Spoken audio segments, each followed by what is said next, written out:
What's going on, guys? This is Vinny, also known as 8-Figure Vision, all right? And I'm here to share with you today a few secrets about the wealthy. Yes, what I have learned working with wealthy people over the last several years. Now, why would I bring up the situation about the wealthy when we're in the midst of an economic downturn, a lot of paranoia, a lot of uncertainty going on in this world, and so many people are unsure, like what do I do next? Where do I go? What kind of solution is out there? Well, guys, that's why I need to address this, because over the last few years, I've changed my circle of influence, the people that I've hung out with, and I've learned from the wealthy these specific 3 things. And it might be common sense to you, but I promise you that if you actually apply these things over a consistent amount of time, then you will find it valuable.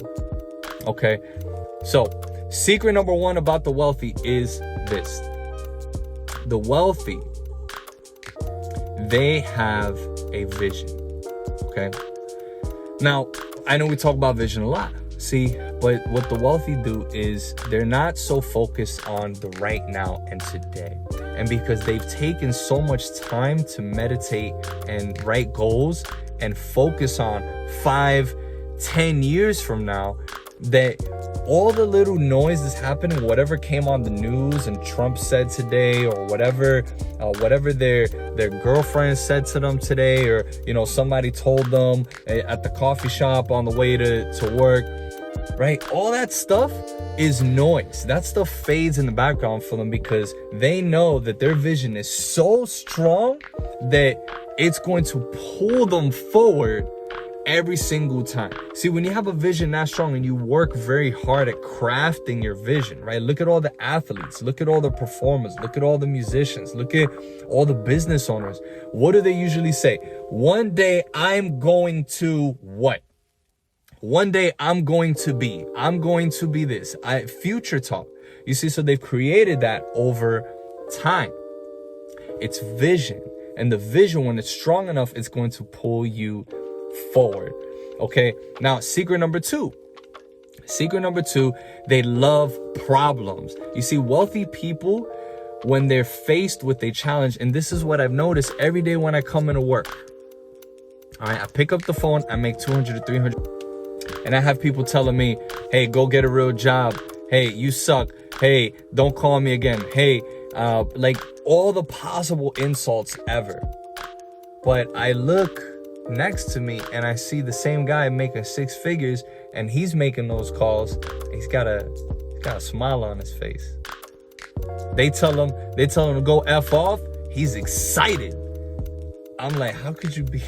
When I first started this a few years ago, working in the financial district here in New York City, I'm like, how?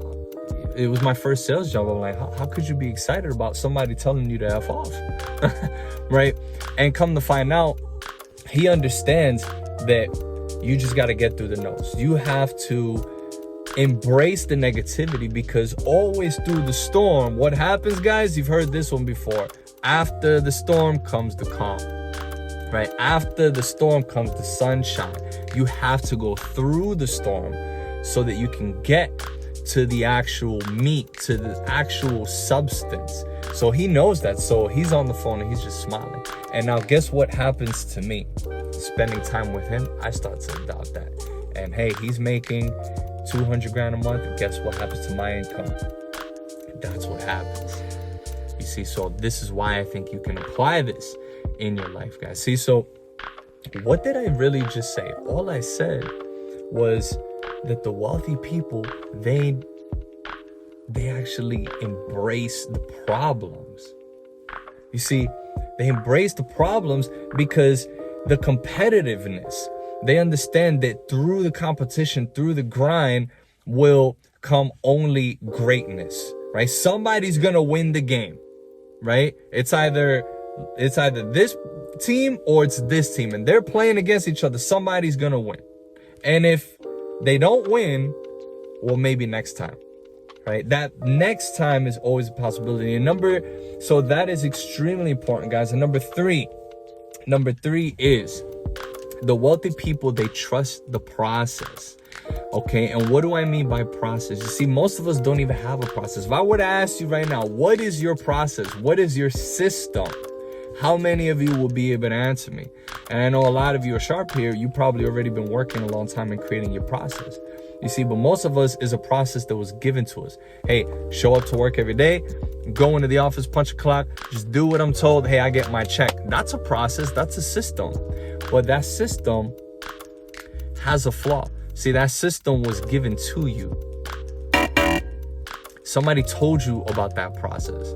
You see, but what about if you take control of your system?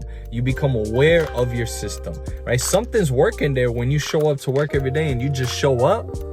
You're still getting that paycheck, right? So that's working, you to show up, but that's where the process stops. You see, so you trust that it works every day, and that's why so many of us go numbly into work every day, because we're already a part of a system that just worked for us. But what happens if you start to rework that process and you improve on it? And once you see that it's working, you do some tests and you try something new. So number 1 is they have a vision, and that vision pulls them forward, a very long-term vision. Number 2, they embrace problems. They use competition and competitiveness to become stronger. And number 3, they trust the process. They have a system that works for them and that they continually improve so that they can get significantly better results. So with that said, guys, right, those are 3 secrets from working with the wealthy that I've been able to adapt in my life and seen results. I hope that you guys can apply that right now as well. And if you like this, guys, make sure to share this with somebody that you think could benefit from hearing this. Make sure to comment, talk about, I want to hear from you. Okay, after hearing all this, what is your process? What is your process that you continuously improve? Okay, and I also want to hear, what is your vision? And lastly, all right, what is the last problem that you were excited about? Make sure to comment. That's going to be a tough one, but I want to hear what you guys have to say. The last problem that you actually got excited about and you were ready to take on. Comment that below, guys. Again, this is Vinny, 8-Figure Vision. Talk to you next time.